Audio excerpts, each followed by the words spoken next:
Hello. Another nighttime video. So yeah, again, hi. No goodie boxes. Starting to get a bit miffed now. It's like the 29th and they are like 3 or 4 days late now. And that's all of the boxes, so the wearables, the wizardry and the geeky stuff. So that's a bit of a concern. I'm sure they'll come through, they've never not. It's just a bit unusual for them. Oh well. We'll see. Just normal silver studs today, nothing too fancy. Although I've got an array of progressively fancy, got like nice little feather ones here. But yeah, so we got some nice mixed ones. Little more classy, little less silly. So there we go. Work our way through all these earrings because I've got them all. I guess the intention is to eventually wear almost every single pair of earrings I've got. I say almost every pair because I do have some like really, I'll say gauche, but they're not always gauche. Some of them are a bit more dressy or bigger than I normally would. I don't think they still do them, but Claire's used to do like £3 goodie bags where they're just like end of line stuff. They just chuck a load of stuff in bags and you go, oh, goodie bag. And as you know, I like goodie bags. So actually, you know, if they do start doing all the next time I'm in there and they've got mystery bags, I will, assuming I have the money, I will buy a couple and do an unbagging of Claire's accessory stuff. But last time I was in there, they had like sale items, but they didn't have goodie bags. I'll ask next time I'm in there if they still do them. But yeah, so because of that, I've got some really strange earrings I wouldn't necessarily have paid for outright. Actually, I've got my earring tub here. This was originally a biscuit tin. So, I mean, okay, these giant hoops are not things that I would actually buy for myself. And these are even though these are like super chavvy hoops, these are still not the worst things in here. In fact, most of the stuff near the top is quite tasteful. Yeah, I'm not sure I can show you it all without sort of pulling things out too much and stuff getting broken. That's some odds and sods, like mixed ones that have been broken. But trust me, there is and the whole tin is actually full up. And as you can probably tell if I try pulling it out, it'll all go everywhere. And nobody wants that. But yeah, like big multicoloured things. There've been some really fantastic ones as well that you wouldn't necessarily wear for every day, but like some really bright coloured ones. You know, like you think, oh, I'll wear that to an 80s theme party or something. You know, different. So for different themed, you know, occasions, I've got pretty much covered, but not for everyday, you know, use where I'm just sort of chilling or whatever. Like I said, some are too dangly or just not my style. So I'm looking at my game because I'm currently waiting at the clock for a mission that I'm supposed to do in the morning. So yeah. So how are you all? As you can probably tell, I'm feeling a lot better. I mean, I'm still bleh. I mean, you know, I sit down, I'm like, oh, you know, actually I feel pretty good. I feel thing, and I take a walk around the flat, like, okay, I'm tired and dizzy now. That's not good. But I'm not, you know, icky, which is nice. And I'm having orange and barley because healthier. I drink lots of water normally, but you know, sometimes you just want something with a bit of flavour. And this bottle of squash was given to me by the in-laws after the party or the gathering on Monday. So yeah, not only is it tasty, but it's free. Yeah, it's just normal squash, Robinsons, and it just, you know, yeah. If any Americans watching, it's like Kool-Aid but liquid rather than powder, and it's better for you, and it just tastes better than just plain water. Which, when you're ill, especially, I'll drink water till the cows come home. But when I'm ill, I just find it I want something a bit better. So squash. So cheers. And yes, I am using a plastic pint glass because I have a plastic pint glass. I have lots of actual pint glasses. I've got a whole different range, like different beers and that. But, you know, I just, if you're gonna risk, you know, especially in the state I am when I am a bit tired and wobbly, I don't want to accidentally drop one, and that's perfectly fine. Anyway, okay, this is an interesting one. Imagine you found $100 bill in a crowded street. What would you do with it? I would look at it very curiously, say, who the hell is wandering around with a $100 bill in the middle of England? Honestly. And I'll be like, huh, neat. I guess I'll add that to my collection. What's that worth? That's worth about £80. I'm assuming USD. If it's Australian or Canadian or another country that uses dollars. Like euros, but I don't think euro dollars come in hundreds. I'll be like, huh, that's a bit different, and I'll probably be like exploring it and going, strange. I mean, if it's that crowded, you're not going to hear one American accent out of everyone else's. Honestly, I'd pocket it.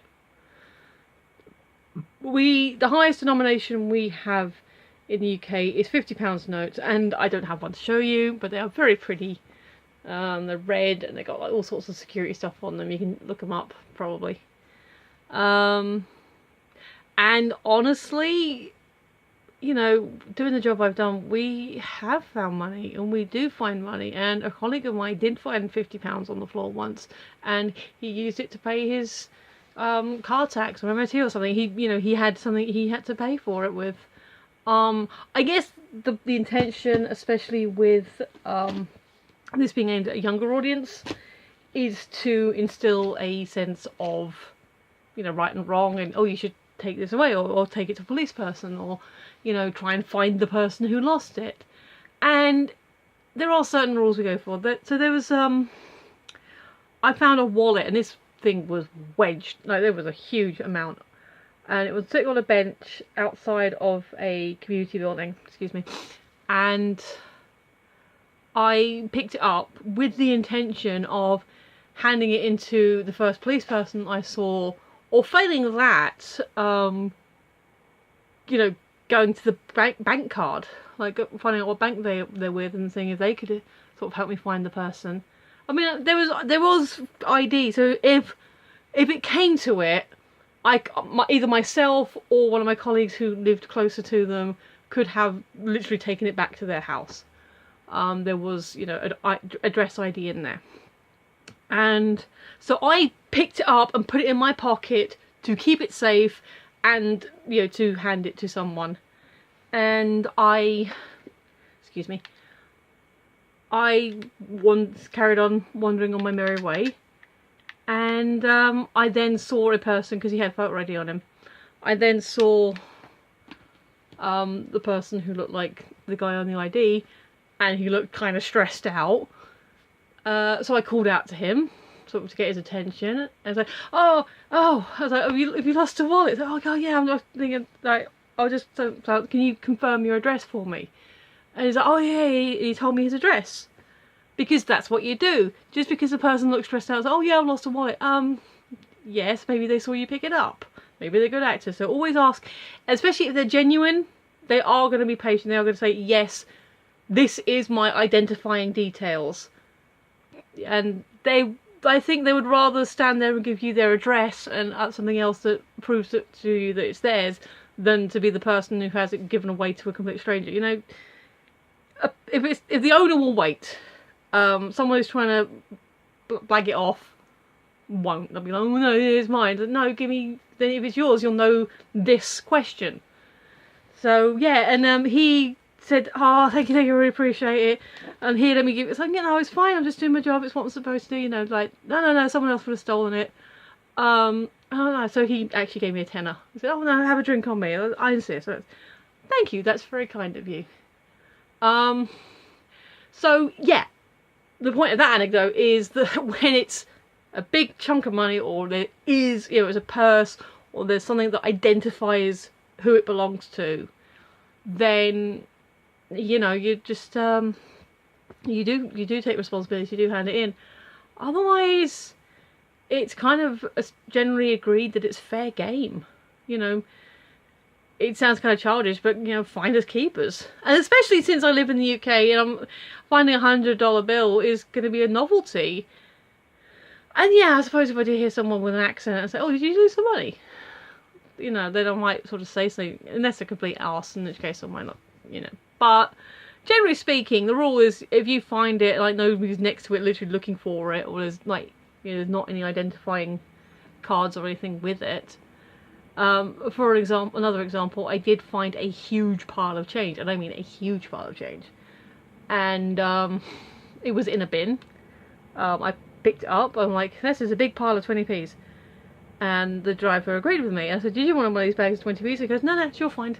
And I counted it up, and as it turns out, that was a little bit more than $100. However you want to work out the exchange rate.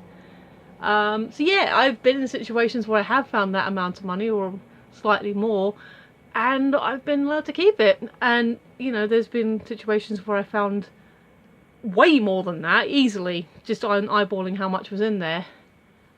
Because it was clearly somebody's wallet, and because clearly they were looking for it. Had I not encountered them, I would have handed it into someone.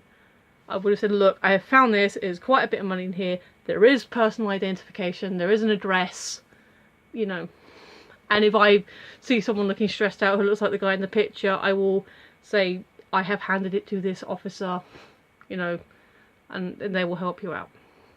So, yeah, I do agree with the whole thing of being responsible and, you know, not, you know, but if it's got ID, the general rule of thumb we use is if there's ID with it or it's in the purse or something, yes, of course, you try and hand it in or find the person it belongs to. Otherwise, well done. Lucky you. So yeah. If I found a $100 bill, I'd be like, ooh, that's interesting. I've never seen, well, actually, House it was before, because himself, when he went to New York, got a C note. So yeah, I'll be like, oh, I'll add that to the section. Thank you very much. I'm not even sure I'd necessarily take it to the Bureau de Change to get the equivalent pounds, as I was really skint, because I'd more be interested in having the funny money. But there you go. That's what I do.